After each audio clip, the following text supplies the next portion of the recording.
Hi ladies, sorry it's been like a week. I knew that it was going to be crazy, so anyways, I want to finish Hagar. It says Genesis 21 is where we'll be turning today. Genesis 21, 8 through 21. It says, the Lord kept his word and did for Sarah exactly what he had promised. She became pregnant and gave birth to a son for Abram in his old age. This happened just at the time that God said it would. And Abraham named their son Isaac. 8 days after Isaac was born, Abraham circumcised him as God had commanded. Abraham was 100 years old when Isaac was born. And Sarah declared, God has brought me laughter. All who hear about this will laugh with me. Who would have said to Abraham that Sarah would nurse a baby, and yet I have given Abraham a son in his old age. When Isaac grew up and was about to be weaned, Abraham prepared a huge feast to celebrate the occasion. But Sarah saw Ishmael, the son of Abraham, and her Egyptian servant Hagar making fun of her son Isaac. So she turned to Abraham and demanded, get rid of that slave woman and her son. He is not going to share the inheritance with my son Isaac. I won't have it. This upset Abraham very much because Ishmael was his son. But God told Abraham, do not be upset over the boy and your servant. Do whatever Sarah tells you, for Isaac is the son through whom your descendants will be counted. I will also make a nation for the descendants of Hagar's son, because he is your son too.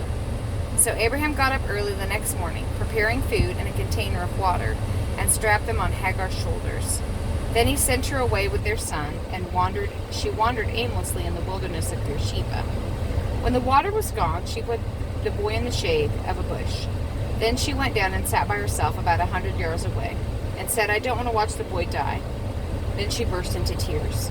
But God heard the boy crying, and the angel of God called Hagar from heaven. Hagar, what's wrong? Don't be afraid. God has heard the boy crying as he lies there.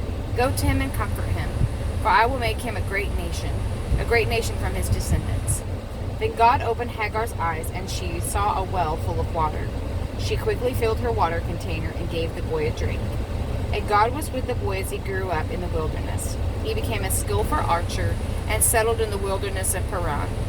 His mother arranged for him to marry a woman from the land of Egypt.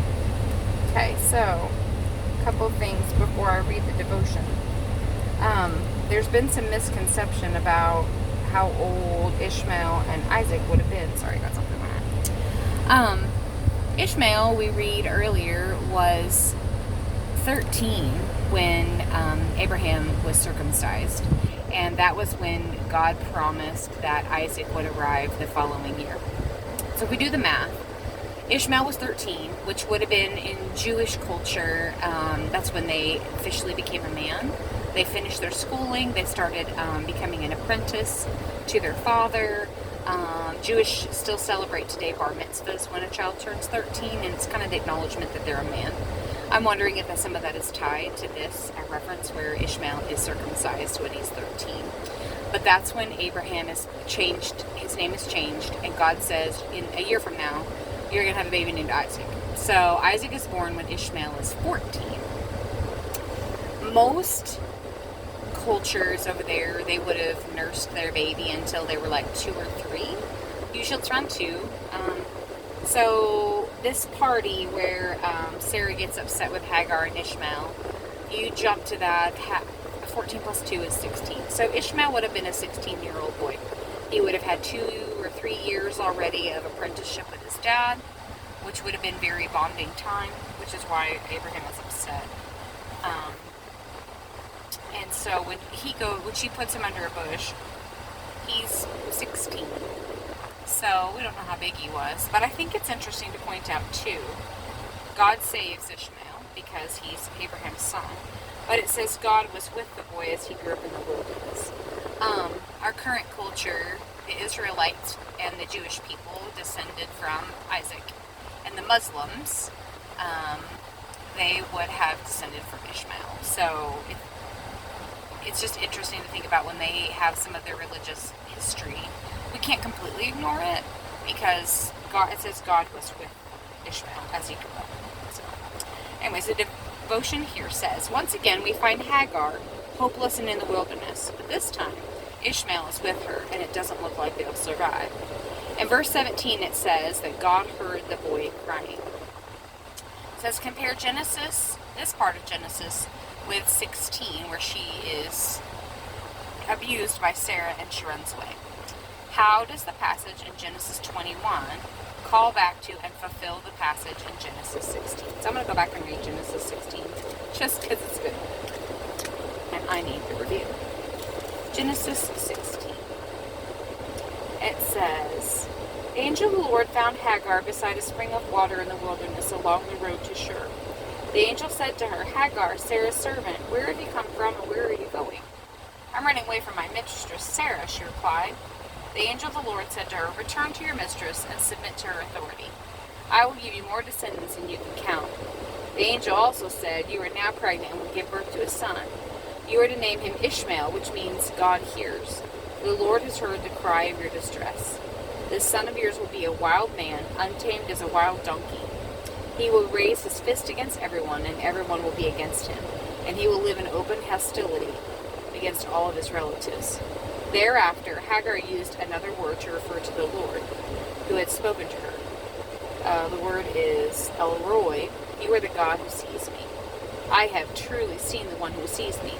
And that well was named Bir Lahai, which means well of the one who sees me. And it can still be found today.